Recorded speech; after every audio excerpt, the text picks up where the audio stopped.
people in this room would agree that it doesn't go far enough, but that there is a lot of improvement compared to the code that was previously adopted over 30 years ago. So I want to talk about a couple of specific items where there were improvements and how those could be improved further, and then also some opportunities for you still to be involved and provide comments or attend other hearings and offer your opinions as this process continues through November and December.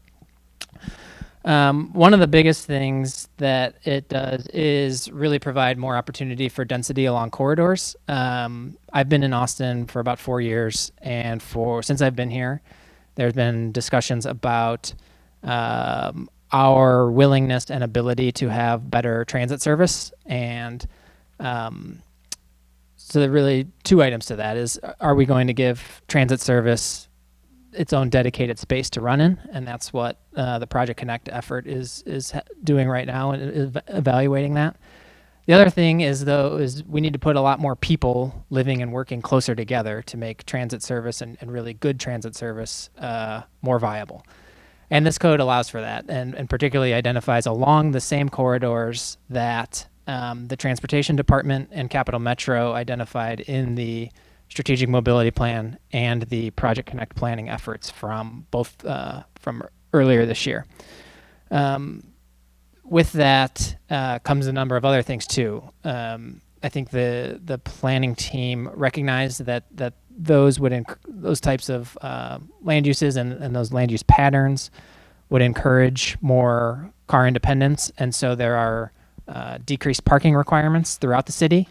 That decrease is not to zero, as a number of other cities around the country have moved toward adopting. So there is still some required parking, but not necessarily in those very specific transit supportive places. So along the identified transit corridors in downtown, and in a couple of other key locations, the parking requirements are being eliminated or can be eliminated through a couple of fairly reasonable steps, I think. So it is positive. One of the questions that UTC had for staff was why minimum parking requirements stayed at all. And they indicated to us that the minimum parking requirements were updated based on research of site plans over the last 3 to 5 years and kind of what the market is bearing. And so we appreciated that. We also we followed up with a question of why the market couldn't continue to dictate what the parking should be and why there were minimums at all. But please. If the market is dictating that level of parking, wouldn't abolishing the parking minimum still allow it to continue to bear that level? Yes. We're on the same page. Yeah, there. A little bit. I think that if you really wanted to put the minimums at a place where the market is dictating them, then just let the market dictate it and let it continue to respond. I mean, that's kind of why we're in the issue that we're in now with over providing parking throughout the city. Well, I think the urbanization of Austin is going to affect the culture surrounding our communities. Say we have bars such as Congress and live music venues. How do you think this urbanization is going to affect that and possibly take away from it? So in specific cases, I think that there are specific locales. Think of what's become of Rainey Street in the last decade, or how West 6th Street has changed. Those didn't exist to the degree, particularly Rainey Street. Even 5-6 years ago wasn't like it is today, and it won't be the same as it is 5 or 6 years from now. But it will be there will be a change in the densification of that neighborhood, and there will still be lots of people in that area, but it'll be possibly a different feel to it. It might not be a midnight congregation. It might be a 7 o'clock, go for dinner and beers kind of place, and not, go down there for 5 hours on a Saturday night. I think that that's something else that the market is kind of what drives that. I mean, that's why Rainey Street turned into what it is because the zoning code allowed for that. after the change to the central business district, but the capital wasn't there to become the extension of downtown that it was intended to be with that zoning change. And so the development community found a way to make it a place that people wanted to be instead of a assortment of 40 single family homes that nobody visited. So I certainly think that it's not going to be without pains, the growth and densification, particularly in the urban core, but to achieve the city's broader goals of more affordability, whether that's lowercase a affordability for everybody or specific identified affordable housing, whether it's allowing for mode shift in terms of less dependence on private automobiles, particularly during commute times. Those are all part of the trade-offs. And frankly, everything that's done requires trade-offs. There's not a single decision that's made in land use or transportation that doesn't require somebody to have to give up a little bit of something. So,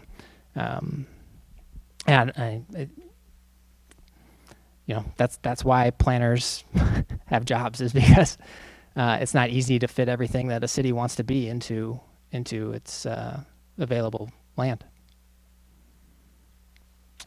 A couple other things that I wanted to mention. Anik brought up very, very specifically in the strategic mobility plan, the mode shift or the mode split right now for commute times is 74% of Austinites drive by themselves to and from work. The city's goal in 20 years is to be at 50%, to have half of everybody doing something other than driving themselves to work.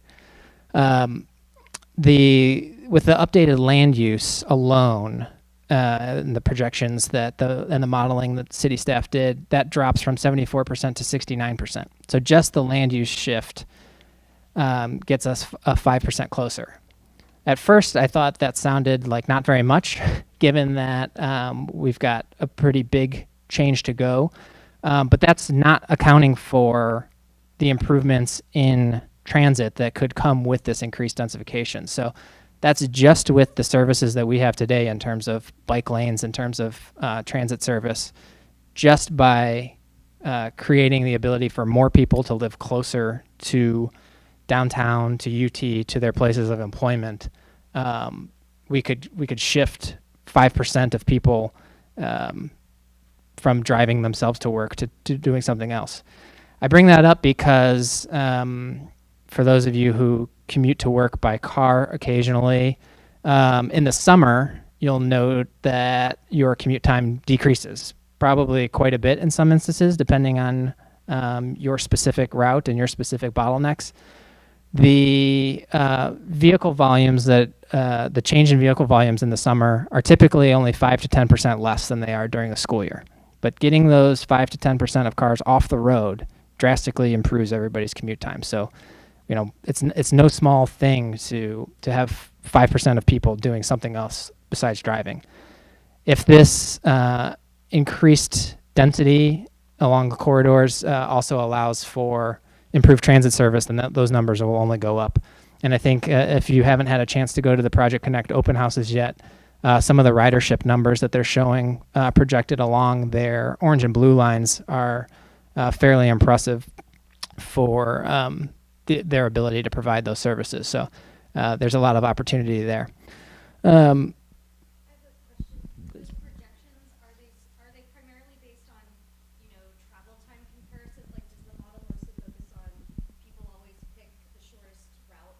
Therefore, if transit takes less time than driving, then it's preferable? Is that how you? Are you going to answer that, or do you have another question? Go for it. Spending the past week or two in the depths of the FTA stops software, which is what they use to do the modeling, and that is primarily the one metric that it comes down to is travel time, but they put in pseudo travel time, like a change in vehicle is always 5 minutes plus whatever actual time waiting time is. So it's kind of a mix where they weigh in other factors besides just raw travel time. Right, yeah, putting in the stops, but that's ultimately, I just wonder because if we improve traffic, by getting people off, then it might bring people back on. I don't know, I just see that tug and pull. Well, I would say that the percentage change also accounts for a lot more people being in the city. So even if it was 69% from 74%, but there's twice as many people living in the city of Austin, your traffic's going to get worse, but we're going to give an opportunity for more people to choose something else. And I think that's important. 32% population increase. Yeah. You gotta run very fast to stay close. Yeah. Traffic engineers joke often that we don't ever really solve traffic. We just get to decide where it is. And I think that's a pretty evident with those percentages and that growth number. The last thing I wanted to mention was the way that new development is assessed by the city with respect to the transportation system. For a long time, it's been focused on cars almost solely, and frankly, at the expense of pedestrian and bicycle facilities and transit service. Though there's a lot of new text in the code about providing a development assessment and mitigating impacts for pedestrians and cyclists and transit riders, providing more facilities for those folks, and frankly, making the whole community between the developer and the city and even to the planning department make decisions that confront those conflicts. So it's not going to be quite as automatic as it has been in the past that improvements are going to be for, or improvements identified for vehicles are going to be necessarily implemented. There's a big push since the city adopted the Vision Zero policy to really take that to heart and kind of essentially re-engineer our roadway system. There are a lot of things done for a very long time that are not particularly safe, that focused on making cars go as fast as possible and making everybody get to where they're going as quickly as possible. And as a result of that, the United States kills 40,000 people a year on our streets. So everybody's kind of refocusing and reprioritizing. And while it's in the vein of mode shift and providing facilities for other folks, it'll also provide a lot of safety benefits also. So those are really big takeaways. As far as future opportunities to get involved with the code, the Planning Commission is still, on the 12th, they are having another hearing, and their subgroups are still meeting also, so there's opportunity to attend their meetings and offer input there.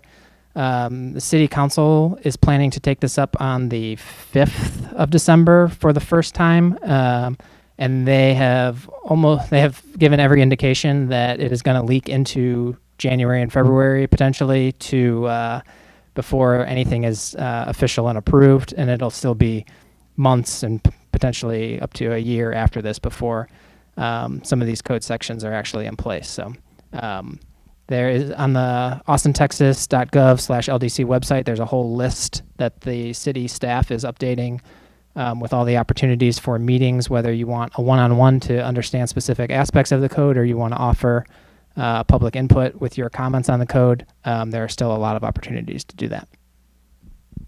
So with the urbanization and the different types of economic benefits or negative effects of it, how do you think the mom and pop shops are going to be affected by this urbanization and economy? Honestly, it's like once you start taking down like hole in the wall, the strip, what's going to happen with all that? So there are Left to big business and capitalism, or big capitalism. well, I don't think it'll be as structural maybe as your question kind of implies. It will respond to the ability of those individual landowners to continue to operate their businesses. Land has value, and the city and the business community understands that value and frankly needs to capitalize on that value to provide services. So to the extent that I mean, we're seeing it now with businesses adjacent to or in the vicinity of downtown closing and having to sell to become, larger towers or get rezoned to provide more housing or more office space. I would like to see that spread I would like to see that spread in a lot more locations than just downtown. I would like to see, instead of having 20-story towers downtown and 2-story buildings everywhere else, to see a lot more 3, 4, 5, 6-story buildings throughout the city that allows people that opportunity, so that we don't have to focus all of our development in the areas that you were talking about earlier along the drag and in downtown and adjacent to those areas. And there is also the story of like Maria's Tacos, I think. I don't know if you guys remember that, but it's the Lamar, the woman, the statue of the woman holding her hands out, and that was going to be, it was going to be demolished when CVS moved in, but because the community had so much to say about it going out of business, CVS actually invested and built them a new building, and and they've been able to stay. That's like a romantic scenario that isn't going to happen very often, but there is, I think, a lot of room for partnering, just like with the Alamo Draft House, where they were, then there's stuff going on top of them, but they were able to keep their location. So, I think there's a lot of room for still partnering with small and with large. Yeah, one of the characteristics of Austin zoning is it's very monolithic. This whole area has got to be single-family homes. And there used to be a lot more businesses. Go to Crestview Shopping Center. There used to be a lot, you can see it on Hyde Park as well. Things that are now single-family homes that used to be small businesses. So hopefully one of the changes as the zoning code shifts and we allow for more multi-use buildings is actually will create more opportunities for small businesses than there are now. Yeah, so I would add to that, like with all due respect, I think you have it a little bit backwards. If we think about like what we have now, which is a pretty auto-centric city where you have to drive everywhere, you see a lot of mom and pop stores, irrespective of real estate costs, losing out in market share to large places that can command your attention, places like Walmart or like HEB, right? Where if I'm going to get in my car and drive 20 minutes, it may as well be to the place where I can get all of my shopping for the week done. Those places will eat up the market share of smaller mom and pop places that, have a smaller storefront, but also if it's closer to my house, I can walk there on my way home from the bus and stop in 4 or 5 times a week. And so, one of the things that this does, in addition to providing more storefronts so that price is competitive, is also just, give them an advantage and give them more foot and bike traffic as opposed to people needing to drive somewhere like a Walmart. Also, both my parents own mom and pop restaurants in town for over 20 years, and we only benefit from increased foot traffic and having more people living in a certain area instead of just, those who are privileged or lucky enough to own single family homes. And certain businesses are going to be crowded out at a certain point. So like you said, there are partnerships and also necessary costs and trade-offs, but it's a long-term game, right? Do we want more people to be able to benefit from Austin's resources and our attractions, or are we just trying to ignore the fact that change is happening and limit access? I would, if this is something that you care about, especially like with respect to the mom and pop stores, I would look at New York City closed off 14th Street to just Boston pedestrian traffic recently, and a lot of the stores along that way have seen increased foot traffic because people are like able to just walk there as opposed to having to drive there.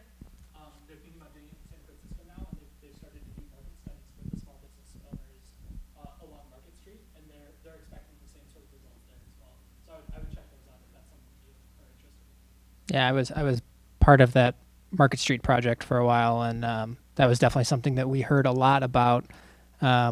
Was taking away not in particularly vehicle traffic in front, but parking and loading spaces, and making sure that we accommodated those as best we could.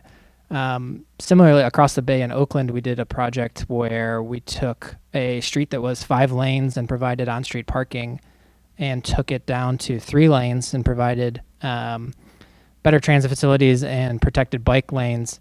And those businesses gave us the same hell that any other businesses would. But we actually measured before and after what the results were, and their revenues went up 15% after the decrease of vehicle traffic in front of their businesses. So there's good and bad, but it's not necessarily bad for business just because you're not catering to private automobiles.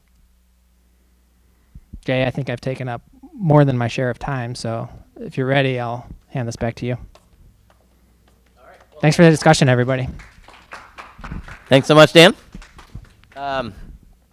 So every month at this event, we have one expert speaker on something that's interesting, and then one person to do what the My Texas 2030, which the assignment is to answer 3 questions. What do you think Texas will be like in 2030? What do you want Texas to be like in 2030? And then what do you think we need to do to make it the way you want it to be in 2030? And so I decided, since I'm making other people do this, that it was time for me to do it. I work for Farm City. We are a 501c3 nonprofit, farmcity.org. If you want to learn any more stuff. And we'll see if any of this makes sense. I kind of just put a bunch of things together. But our mission is that we're dedicated to high quality urban and rural human habitat in Texas in perpetuity. And there's a lot of thought in that, like that we need good human habitat that's urban areas where a lot of people can live and have healthy urban lifestyles. But we also need our rural areas, and we also need land. And open, Texas. We want Texas to remain. But it's all about human habitat. It's the main problem that we have is that we're messing up our human habitat, and that it might kill us all. And then that sort of in perpetuity that we want to have Texas last, people to be able to live in Texas forever, which is not necessarily a certain thing at this point. So a lot of this boils down to a lot of times we talk about affordability, and there's lots of myths about the suburbanization of poverty, and a lot of stories about that people can't afford to live in the city anymore. And to kind of lay some groundwork for things, it's crucial that one, no one should ever talk about housing affordability. If you care about people and their experience of affordability, you should never just talk about housing. You should always talk about housing and transportation together, because it makes a big difference. And transportation costs vary completely just based on density and sort of street grid, whereas housing can go all kinds of different ways. And so if you look at this is a map of Austin. Everything that's darker in these maps is a sort of worse. And so the darker means less affordable to the average Austinite. And so there is a sort of our elite is the west side. But then there are many parts of the city in the core that are still affordable when you look at it in terms of housing and transportation. And there's a lot of, once you get out to Manor, there are no affordable units. It's false that you can move to affordability. And then this map over here, the vehicle miles traveled is such a big deal for Texans, that we drive too much. We have to drive too much. Nobody likes it. A very small amount of people really like it, and they love arguing on Twitter about it. But most Texans probably would tell you that they have to drive too much, and it sucks. And driving too much is one of the main variables in our traffic deaths and in our health, and all these impacts is that we all are forced to drive too much. But if you give me your address, I can tell you on average how much all your neighbors drive. And it's completely based on the urban form that we live in, how much we drive. And if you look at the Austin region, that there's basically the city where people can live lifestyles that don't require driving so much. And then moving out. So we could change those two things, and we could try to provide the people of Texas with affordable places to live where they don't have to drive so much, which also means lower carbon places. And so we did a bunch of looking at this is urban Austin. That's orange, and we cut off a certain level of density. We tried to look at a bunch of data on urban Austin, and so like how many people live there, the average housing and transportation costs. On this slide is really freaky. The three numbers are super urban Austin, which is just West Campus and Pleasant Valley, and then pretty urban Austin, and then kind of urban Austin.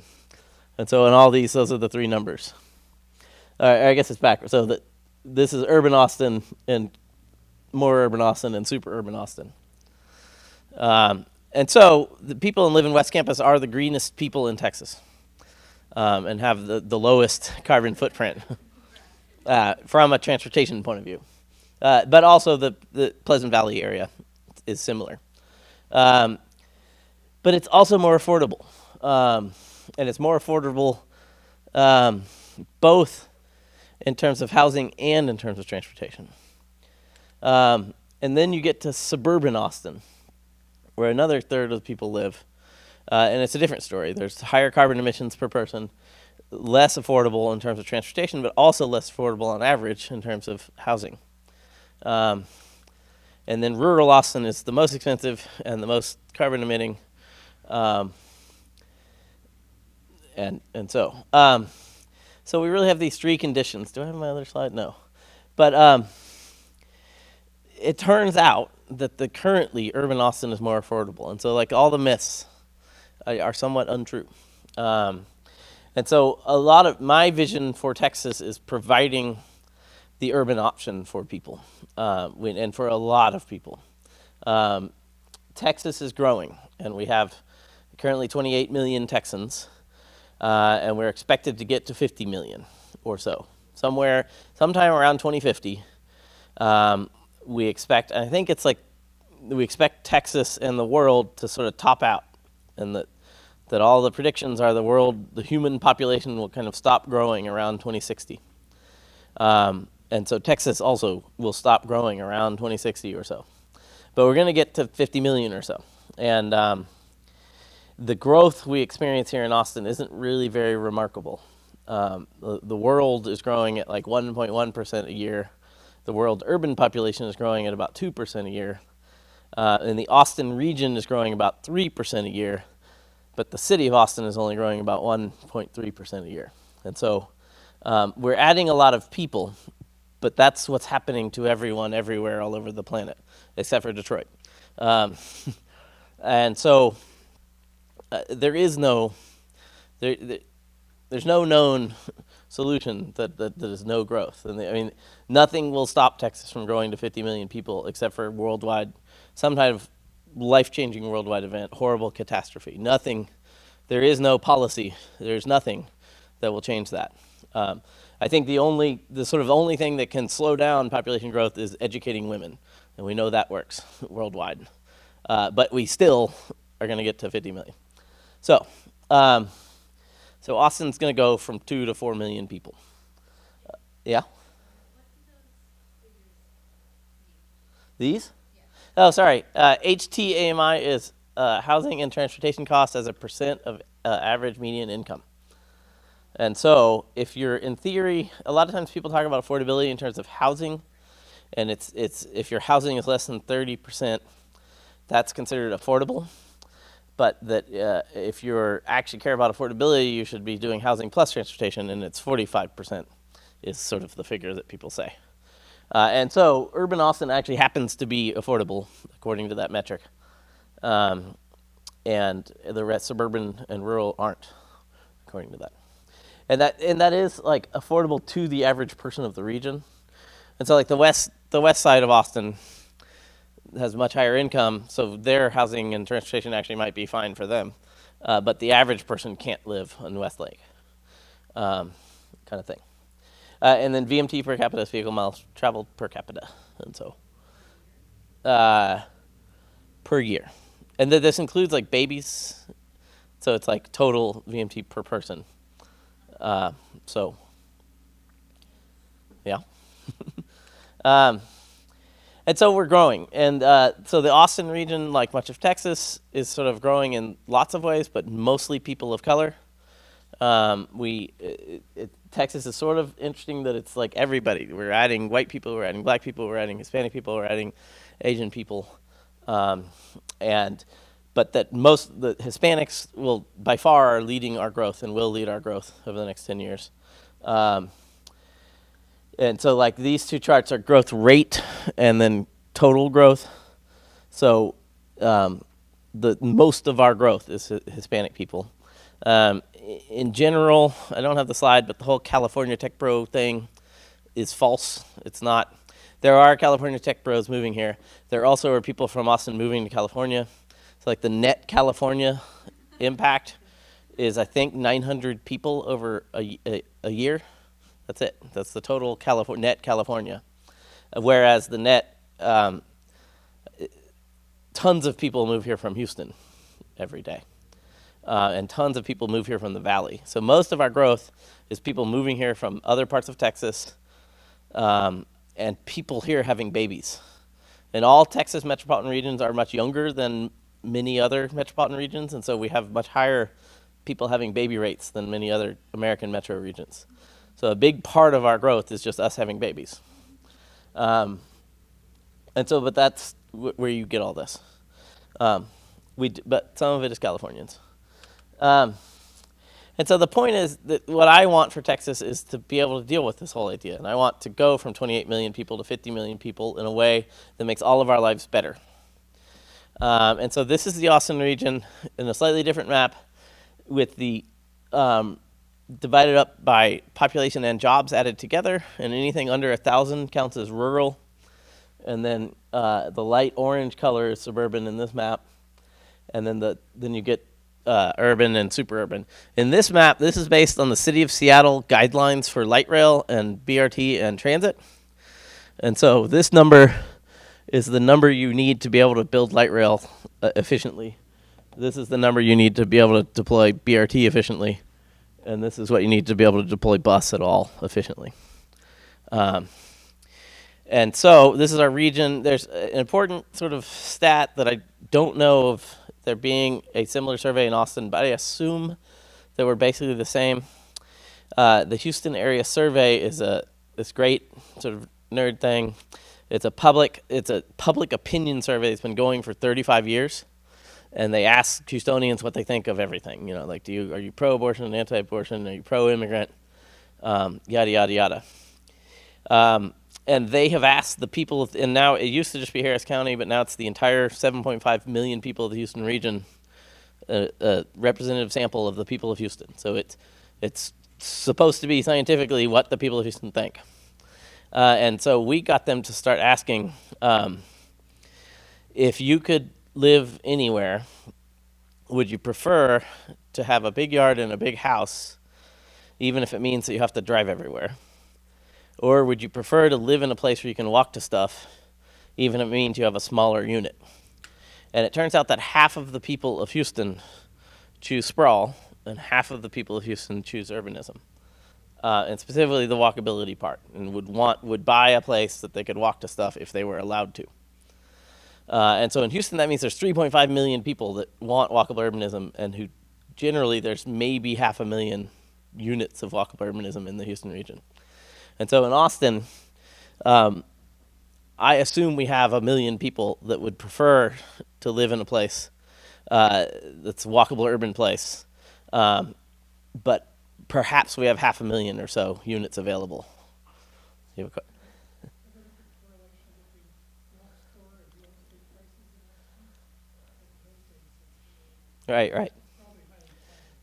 Right. And that's part of the whole issues of displacement and those kind of things. I think a lot of times we think of it incorrectly. Like the region has plenty of housing units. They're in the wrong places and they suck, and people don't want to live there.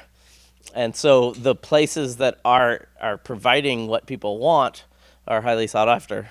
And so places with high walk scores, people will fight over. And the way we fight over it is by raising the price. And so that's, yeah. I might just back to the conversation we had earlier, that goes not only for individuals trying to find housing, but for the development community also. They're identifying those very new places that have great walkability and high walk scores as places that people want to live. And if we create more of that, there will be less fever for the few that we have right now. Right. And I think that's part of the brilliance of the City of Austin sidewalk program. We're not doing enough, but we're doing more than we were 5 years ago, and more than maybe any other city in Texas. But that the city developed a map of the entire city and figured out where there were missing sidewalks and made a priority scheme, and then started building sidewalks everywhere. And so it's sort of, in a lot of places, we have sort of token complete streets and token bike lanes. And we go put one in, and then there's this sort of pressure, like that place is the place that has a good bike lane, and there's a theoretical development pressure. Whereas the city of Austin is building freaking sidewalks everywhere. And so that's part of the hope with the sidewalks, is that we're just making it the standard that all places you live in the city of Austin have sidewalks eventually. And we don't have those kind of development pressures based on the sidewalks. So this is our situation, and as we discussed earlier, yeah. What's up? So, what you were saying, isn't that competition ever increasing though? You know, you have New York, you have lots of sky rises, you have lots of apartment buildings, but you have an $18 million sky rise apartment. I mean, it's not going to really, how can you ever predict that it's really going to decrease housing prices along the way as Austin continues to grow with larger and larger population? Yeah. So there's this concept called zoning, and the city of Austin, what zoning is it limits the amount of people allowed to live in the city of Austin. That's what we do. And that since 1980 or so, the Austin decided that it should limit the amount of people allowed to live in the city to 25% of regional growth. But the city is like half of the region. And most people who move to Austin aren't coming from somewhere saying, man, I want to live in Buda. You know, most people, when they move to Texas cities, move to the center city first. Almost all of Williamson County's growth is people moving out of the city of Austin. But we've had this policy saying that you're not allowed to house more than 25% of regional growth in the city of Austin. And then there's some people have estimated that like any given year, there's basically 10,000 very affluent people looking for a new place in Austin. And so if we're saying we don't want to provide those units they want, we don't want to provide the fancy tall high towers, those people are going to buy other houses. They're not going to not move here. And so that's what drives up. The reason we have an affordability crisis in terms of housing costs is that the whole failed concept of saying that we only want 25% of the regional growth to be allowed to grow in our city. And so I sort of disagree with the premise. I think we very much can change it. And we very much, if we allow, I think we shouldn't limit the amount of people allowed to live in the city of Austin. I think it's a terrible policy. And instead, we should allow people to live here and figure out how to do it in ways that it doesn't screw everybody over. And so, in theory, if we were providing those 10,000 units of high tower fancy things, then all the other units would appreciate slower. And I do have, I don't know, I could show you, I have some interesting stuff I've been doing about, there's sort of ample evidence that places in Austin that have been allowed to grow more dense have been more affordable, have gone up in price less. In some places, the sort of East Riverside, the area that's actually one of the most contested, but north of East Riverside, between Montopolis and Pleasant Valley, is actually more affordable today than it was 10 years ago. And it's added significant, it's like added 25% more population. It's way safer than it used to be. When I moved here like 18 years ago, it wasn't really safe to start downtown. Maybe. Although that's perceptions of safety don't always match safety. But yeah, but there's some evidence in Austin that places, and in the northwest campus, the northern half of West Campus is more affordable, has not gotten more expensive over the last 10 years, which is somewhat remarkable because it's dramatically grown. So I could be wrong, but the theory, the whole theory, the whole reason a lot of people are working on this whole code next thing is to allow people to live here and to make the city affordable. That's the point. My only problem within one of the groups that I'm in for another, or for the same land code, is that it's, and my group that I'm in is totally UT Austin college students. Yeah. Is that it's going to completely destroy the culture of Austin and the reason that people move to Austin. And so that's one thing Which- that a lot of UT students and a lot of younger Yeah. people are thinking about, is that with all these new buildings and all these new urban developments, Right. it's going to completely destroy the culture that Right. is so much part of the culture. Which is, there's a whole thing in Texas politics happening about the same concept. And there's this great Houston Chronicle article about like the Texas Republican Party, the most extreme sort of like figureheads of the Texas Republican Party, who are like wearing cowboy boots and like say that we need to defend the Texas way. They're all people who moved to Texas based on this idea of what they think Texas is. And like they wear boots during the day and they go to a dinner party, which is not very Texan because boots is what you walk in cow shit in. And like, so there's something, you know, I was a UT student and, you know, my culture is gone. You kids are partying on top of the graves of my culture, you know, and that culture, everything changes all the time. And that is, so I personally, I think to finish the thought that I think we should have equitable development policies and we should try to like preserve culture and we should especially preserve places that people come together and things like that. We're not doing that, and the current code is driving those things out. And so like the desire to preserve culture is a good desire, I think. But the fantasy that you somehow can lock things down doesn't work and causes huge problems, you know. So Well, I guess I was just gonna say, I was still questioning when you said Austin is like still affordable or it's not becoming less affordable because you were using the average right. income, but like I remember listening to the Democracy Austin demographer talking some thing, and he was saying, I thought it was so great that the income generally increased in our city. You know, that was a good sign, but what he delved into it further, and it was just that people making lower income were moving out of the city limits, or you know, further outside. So by calculating affordability based on the average, that's Right. it's going to not account for people that Right. may or may not be going Which out of the region. I don't have the slides, but it's just not true that people living in poverty are not, the vast majority of people living in poverty live in the city of Austin. And do I think it's like Pflugerville, there's 2,000 people living in poverty in Pflugerville, and there's 200,000 in the city of Austin. It's just false. If you're talking about very low income, it's not true at all. And so I've done a lot of analysis where I'm looking at actual low income people, but I think your point is right. It's just the whole narrative of suburbanization of poverty is based on sort of bad mapping, and it's based on percent change of number of people in poverty in a census tract.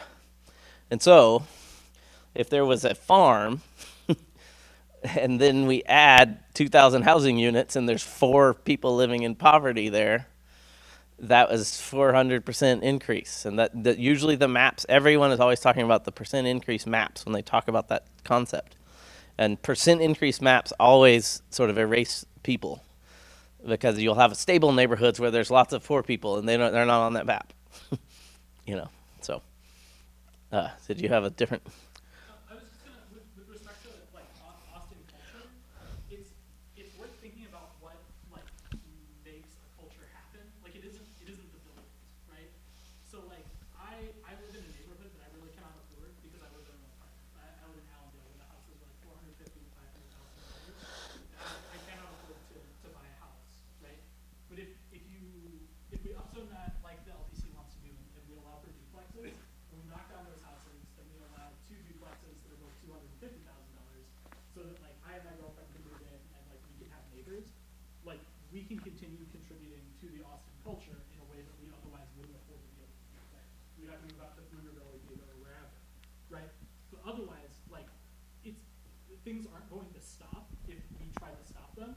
Like, otherwise what's going to happen is your culture is going to change anyway, but it's going to work in favor of the people who can afford a $500,000 home, right? And so instead of being like musicians and buskers and like all of the cool people pay Austin what it is, it's just going to be like VPs and actors, right? And your culture is going to be like that anyway, but you're still going to have the same buildings. There, The more students you got living together in one place, the more likely you are to have a rich student culture. And the density of students in West Campus has soared enormously. That they may not be in the same country or restaurant, but they're there and they're talking to each other. So I expect the student culture in Austin to have gotten revitalized and gotten a big boost by having more students in the same area. there's one sort of funny detail of the whole culture war over zoning. Is when I was in college, I was in bands and like hung out with people in bands, and a lot of times bands, you would have the band would find a house to rent where they all could live in the house and practice in the garage. And since that time, we've made it illegal. The stealth dorm, we've made garage bands illegal in Austin, and you're not allowed to live in a house with more than 4 unrelated people. And so, if we care about culture, we should allow bands back in the garage. So let me get through some of these things and see where we go. So this is today. And this is the official regional forecast. This is the regional plan for what we're going to have in 2040. Which this map represents destroying a lot of things. And so the yellow was like rural, open land, basically. And the light orange is suburban. And going from here to here is 750 square miles of land converted from rural to suburban. And like, it does not matter from an environmental point of view if we have trees in the city of Austin or if a developer cuts a tree down. It's insignificant compared to this issue. And the number of trees we are cutting down in our region because of our growth policies is profound. And I know from Houston, which is larger, it's over 1 million trees a year are cut down for this, and I don't have the numbers in Austin. Not just trees, but grass and open space being destroyed. And so the official regional forecast is we're going to stay basically in the same problem, but we're going to have 1 million people who aren't getting what they want, assuming that there will be people who want a suburban, like driving-based lifestyle in 2040. And so this is like, a lot of ways, this is a disaster. And this map does actually include also a lot of growth in the city too. So the city's not going to stay the same in this scenario either. And so this is what I want. And this is what I call the sustainable, equitable growth model. And this is a very simplistic map. All this is we know the region is going to grow from 2 to 4 million people. So double. And so every TAS in here, however many people were there today, I doubled it. And in this map, this was my radical greeny version. And so there's 0 growth in rural areas in this map. And I've thought I think I want to redo it and allow the rural areas to grow. But these are really our options for our future. Do we want to basically destroy the hill country and destroy all our open space, any farms, or not? And a key point here is that just allowing growth to happen where people are now would get us to supply and demand being matched, and the 2 million people that want walkable urbanism would get it, and the 2 million people who still want to drive everywhere would get it. And the funny part of this map is we're only 500,000 shy of enough sprawl for the 2040 demand for sprawl. Like, we don't need a lot more single family houses out in the prairie. just to satisfy the people who want those things. And so a lot of what I do is trying to get there. It's sort of a fun thing is that these regional growth forecasts can be wrong.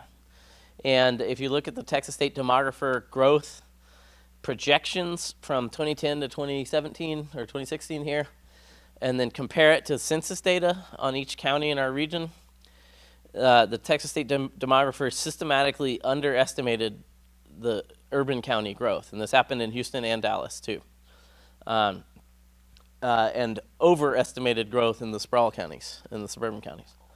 And so there's something funny happening. And this could really be that there's change in Texas and that the growth patterns have really significantly changed in the last decade, since the decade before.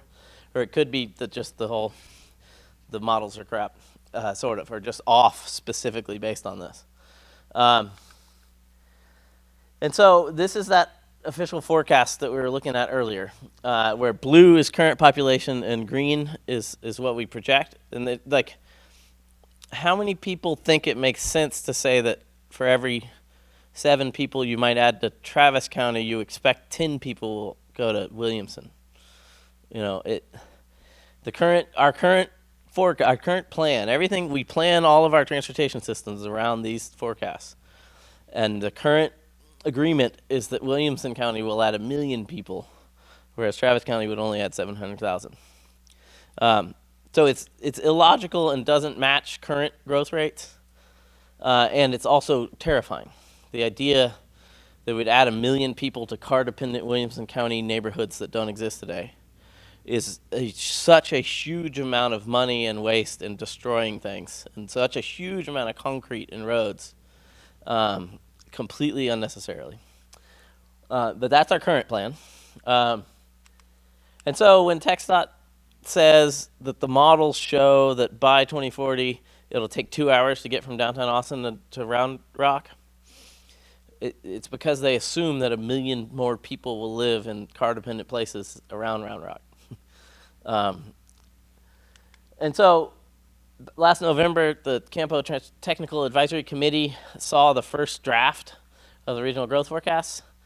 And there's a thing called Urbanism. It's like a GIS model, and it predicts where people are going to live in the future. And you know, it's maybe an art, not a science, but it's sort of like what you're supposed to use to try to do these forecasts. And they had an extremely different picture for Williamson County that came out of the model. It cut that projected growth in half. And so Williamson County was very worried about that. And so Williamson County submitted a report showing that they think it's going to be a lot more, you guys. And so last month, this is now the draft regional growth forecast. The model wasn't changed, the model wasn't rerun. The only thing that changed is Williamson County said add 399,000 people. And they said, okay, sure. And Travis County was slightly reduced. However, it turns out this is actually slightly less sprawl growth in Williamson County than our current, and so it's an improvement from our current situation. But it's fairly bizarre. And the difference in Project Connect stops results. If you're trying to predict how many people are going to ride light rail or BRT, if you have 1 million more people living over there, it'll give you different results. And if you're trying to predict whether or not we should widen I-183, like the worst, a lot of people think that Reconnect Austin is very important. And whether or not we add a lane to I-35 is an important question. It's nowhere near as significant as the proposed widening of 183 north. And the models that say you need to widen 183 north are based on this and not this. And also, by the way, Williamson County is the most indebted county in Texas. They have the highest rate of debt per capita, and it's all based on road bonds, which they just approved another $400 million road bond.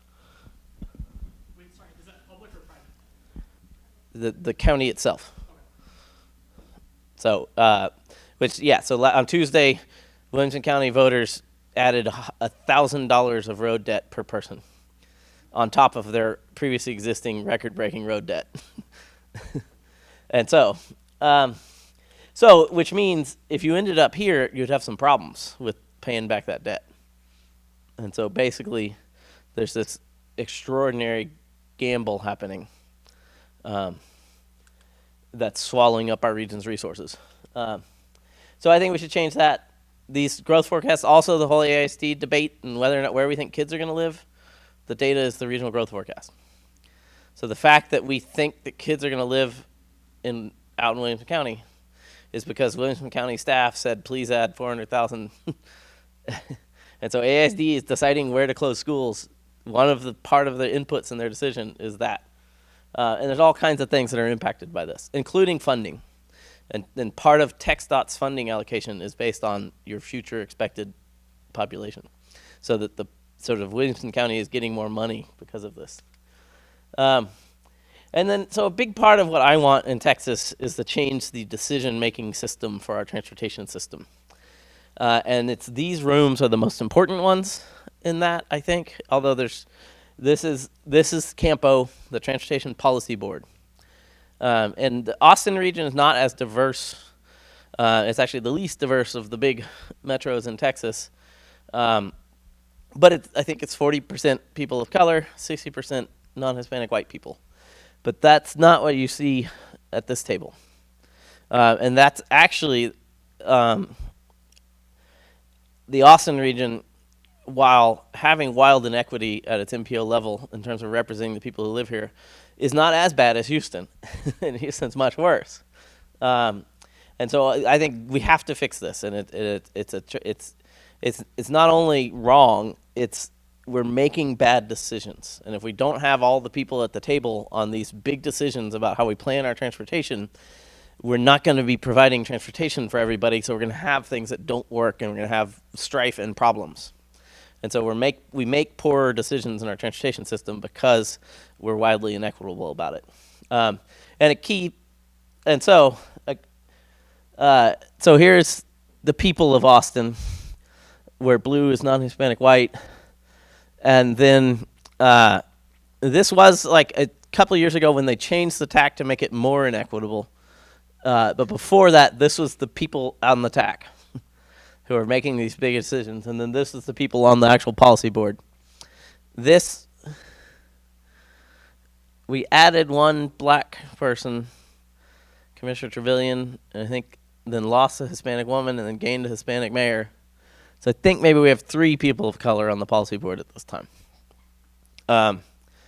And it's just widely unacceptable, and I think we're making dumb decisions because of it. And there's also a geographic inequity. The suburban and rural counties have more power. Like sort of Burnett County gets 1 vote for every 40,000 people, and Austin gets 1 vote for 230,000 or so. And those rural and suburban counties tend to be wider and wealthier. So this isn't an Austin problem. This was the Houston Galveston Area Council's executive leadership team, and this year they changed all the people. One reason is because this guy Ed Emmett, who really controlled the sprawl of Houston, lost to a 27-year-old Hispanic woman, and so they had to get a new council, and it's 5 other different white guys. But they did talk about it this year, and they were like, yeah, maybe we shouldn't, it's weird. But, the most diverse metro region in the nation, the transportation planning is done by this crew.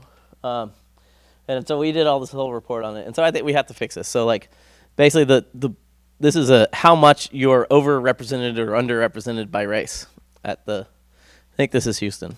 It's the same story. And so if you look at, we did 3 different indexes, the male advantage index, the white advantage index, and the geographic advantage index. And Austin is bad, sort of compared, all of Texas is bad, but we are particularly bad on the geographic advantage index, that basically Williamson and Hayes County have more power than they deserve, kind of thing. But on these, 0 would be fair. So Austin is the males and white people have an advantage in Austin. So part of what I want is for people to understand Texas differently, and there's 4 parts of Texas.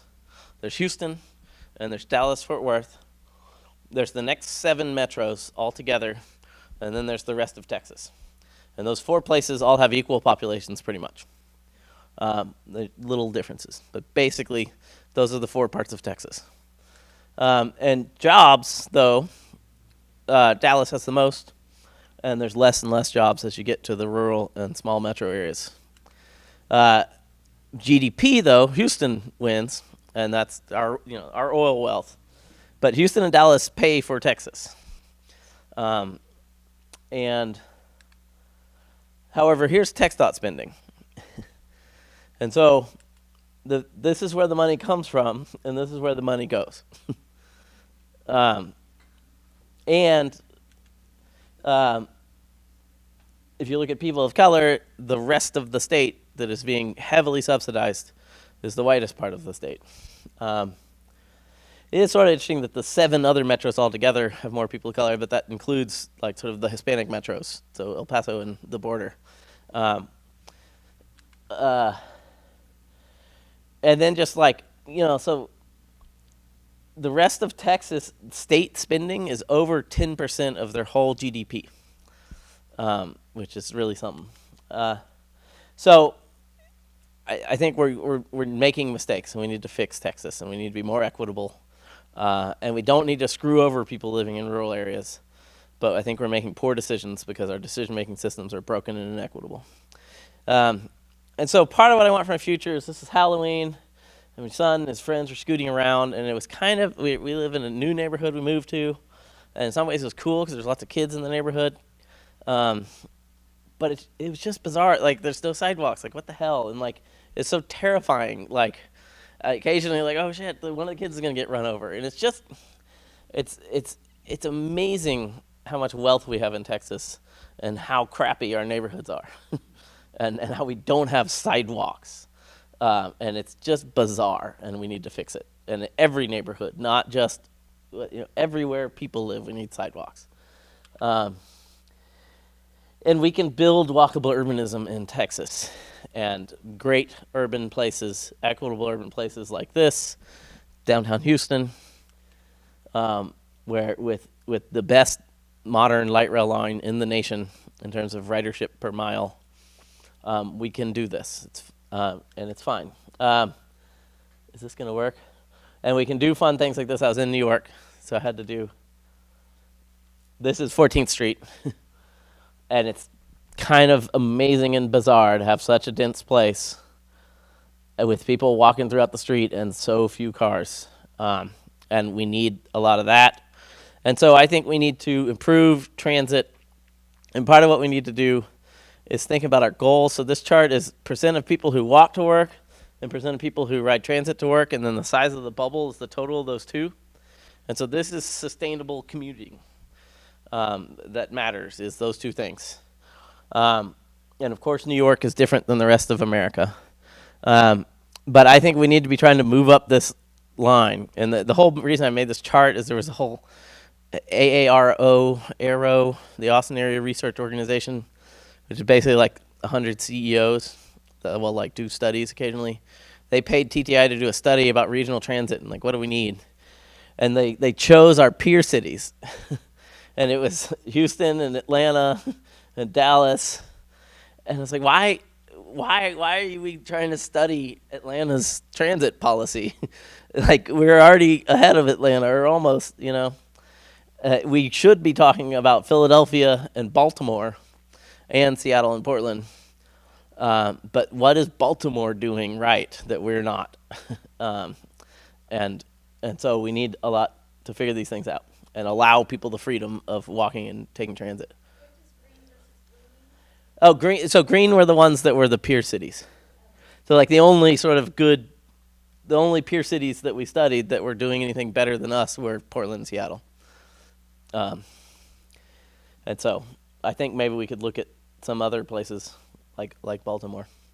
And that's my personal goal, is for Austin to get to Baltimore in 10 years and get to Philadelphia in 20 years. And so we can't get there if we keep funding transit the way we do. And I think a lot of people in Texas just don't realize how little we fund transit. We lead the nation in not funding transit. And so this is looking at metro areas, and it's per capita. And the different little bars are, the green is local transit funding. So that's your sales tax that you pay for that goes to transit. Red is state funding and blue is federal. And so we're over here with Atlanta. Although I think after I made this chart, Atlanta passed some kind of regional transit money. So they might have moved away from us. And I guess like for every dollar spent on transit per capita in Austin, there are $7 spent on transit per capita in Seattle. So if you go to Seattle and you're like, man, why is there a transit agency? They're clearly a lot smarter. And like, it's so great. They're not a lot smarter. They have 7 times as much money to give you that bus, and we don't. And so I was fighting for $300 million a year for state funding, so we could do something like that, although now the goal is $1 billion a year. That's what that would mean. When Mayor Adler said we're going to do a Seattle-sized vote in November, we calculated the math. That would be $15 billion. And so apparently he's not saying that anymore. But this would be a Seattle-sized vote. And then Houston and San Antonio don't actually spend their entire penny transit sales tax on transit. In Houston, 1/4 of it goes to roads. And in San Antonio, they just only did a 50 cent. So San Antonio could just vote to do another 50 cents at any moment. But there's something else that's using that money they'd have to close out. And so do that. And then one of the whole points is that one of the reasons Texas is a donor state in terms of transportation money, like we send taxes to the feds and we get back less than we sent in terms of transportation money. And like a lot of our elected officials are always complaining about it. It has to do with all these formulas and a bunch of stuff. And Texas is the only donor state left. But one of the reasons we're a donor state is because we're not spending any money on transit. And so all the transit money is being sent to California and New York. And if we actually spent more of our own money, we would get more federal transit money. This is transit funding per 10 people and unlinked passenger trips per capita. That there is a clear, very solid correlation, and it's the same thing, between transit funding and how much people ride transit. And so if we spent more money on transit in Texas, more people would ride transit. And it's sort of, and so the thing is, we're spending a lot of money, and we're spending it on driving. And so this looks at total Texas road spending, which you can get this data from the feds. That is state money and local money. We added it all up and divided it up between user fees and not user fees. There's this whole mythology that like the America Freedom driver is paying their way and you transit people are sucking off the welfare.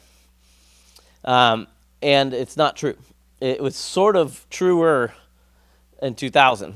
And I don't know if you guys know what happened. Like the most significant change in Texas public policy in recent times was that Governor George W. Bush continued Governor Ann Richards' policy of pay-as-you-go for transportation. And basically when Governor George W. Bush became president, the TxDOT's debt was sort of zero. I mean, it's like 500 million or something, but it was basically zero. Today, TxDOT's debt is, I think, 25 billion or so. And that was Rick Perry's policy, was that we were going to go heavily into debt to build unnecessary roads that you can't justify with current money.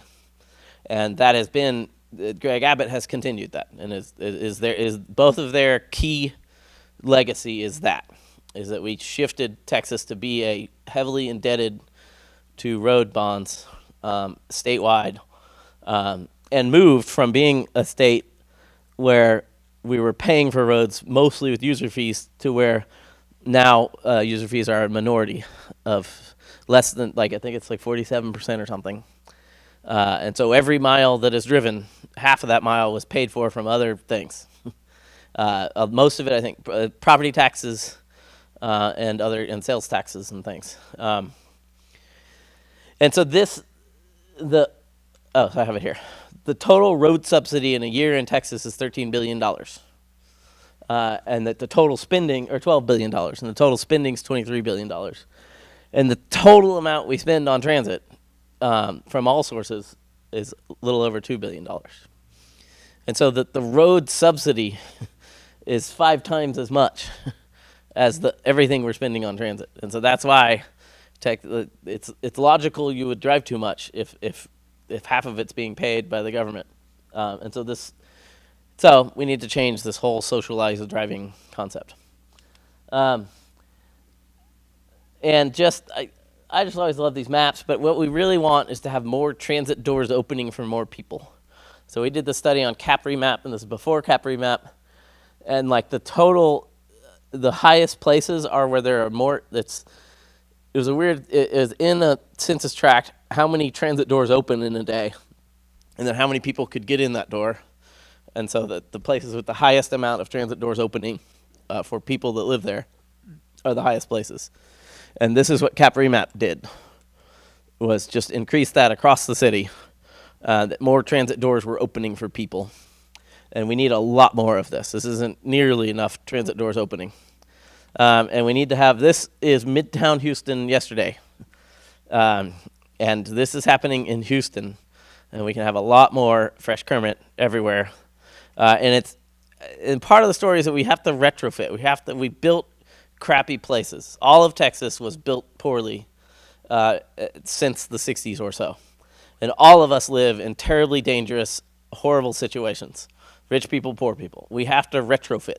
And we should be spending our money on improving the places all of us actually live. And it means going in and painting stripes on existing streets. And so part of my vision for the future is Vision Zero, and we have to end traffic deaths in Texas. And I thought this is pretty remarkable. This is the Vision Zero Cities Conference in New York a month ago. And this is all the people from Texas. And so you have some of us activists, but you have here staff from the 4 largest cities in Texas all here. And the fact that we had staff from Houston, Dallas, Austin, and San Antonio go to New York to learn about Vision Zero was very profound, I felt. And so we've had amazing progress in Texas in the Vision Zero movement. We've gone from 2 cities with Vision Zero to 4 this year, which is a real big deal that Laredo and Houston joined San Antonio and Austin. And we only have 948 more cities to go. And so we are now turning our eye to every city, every county needs to adopt Vision Zero. Every level of government needs to responsibly figure out how it can contribute to ending traffic deaths in Texas, including the state itself. And TxDOT did adopt a zero fatality goal, a system safety approach, and increase safety funding this year. And so now we need every city, every county, every transit agency, every Central Texas Regional Mobility Authority to adopt Vision Zero, and they have to figure out what it means and how do their policies impact traffic deaths.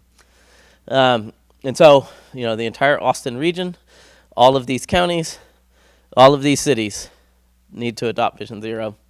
I had just a fun thing that Dan and I worked on a long time ago that apparently now people are working on. But it's a good example of how we need to retrofit. And so in the Rainy neighborhood, there's problems of not having sort of through streets. You can't get transit to Rainy because there's nowhere a bus can turn. And the MAC has this big parking lot, which is dumb. And so a while ago, this was proposed to do sort of the second snake. Does anybody know about the snake at the MAC? There's a pedestrian walkway that sort of runs across the entire MAC property, then through a building, and it's a snake. And so the proposal is we need a second snake, and it needs to be a walkable urban street that can allow transit. And you could do the whole thing in the parking lot of the MAC. And there's this whole vision to build a grand entrada to the MAC, so you could make it a beautiful urban space, and you could use traditional Mexican urbanism to build that space, and build something like this, and maybe have markets and things and street life. And then you could, on the other half, the parking lot should be turned into urbanism, and we could build traditional Mexican urbanism there. And I guess the point is that we should be talking about a great streets kind of place, a place with wide sidewalks and slow cars and transit, something like this. And then if you do it right, you could basically connect UT over to Pleasant Valley, and this would as soon as you built the second tank, Cap Metro would run a bus on it because they've always wanted to get a bus through there, but you can't. And then I think this is my last slide. We have to reimagine Texas. So a lot of people, everybody's been to the Astrodome or Astroworld and stuff, and like the Astrodome is sort of a problem in Houston. It's this giant asset that they're not using anymore. And there's all these discussions about like, what do we do with it? And how much is it going to cost to basically air condition it if you want to do anything with it? But the problem is the surface parking and the massive public investment in surface parking at the Astrodome is the whole problem. And so you could fit 99 blocks of downtown Houston in the surface parking at the Astrodome. And if you did that, you could pay for whatever you want with the Astrodome. You would have plenty of money. And we need to do this. We need the example I think of in Austin is the DPS office at Lamar and Koenig should be a city. And anywhere, all of Burnett Avenue, all of those parking lots should be city. And that's hopefully what Code Next will do. We need to retrofit Texas to be healthy for the people of Texas. And so I think we can do that. And so that's it. Thank you very much.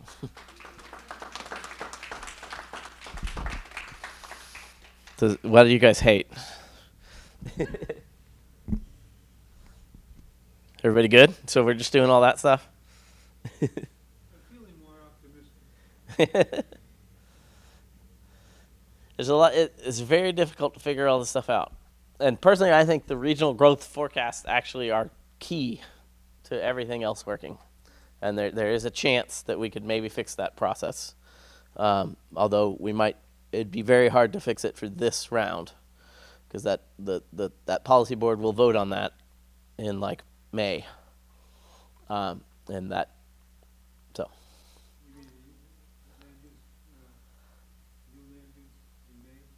No, the regional growth forecast. Which, in a funny way, my understanding is the city of Austin hasn't really submitted Code Next to Campo, which the official council position is we should change the amount of people allowed to live in the city from 25% to 42%, which would dramatically change our regional growth forecast. And it may or may not. There's a sort of a problem where if council doesn't vote on that till February, there's not time to put it into the map, which is a hilariously dumb problem. So.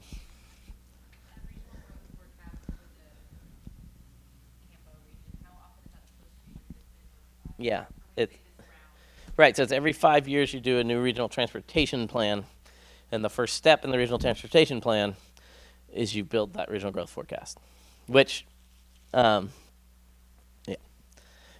have to explain. There's the circular logic of Sprawl, is that step one for the 2045 regional transportation plan is you have to make a regional growth forecast map.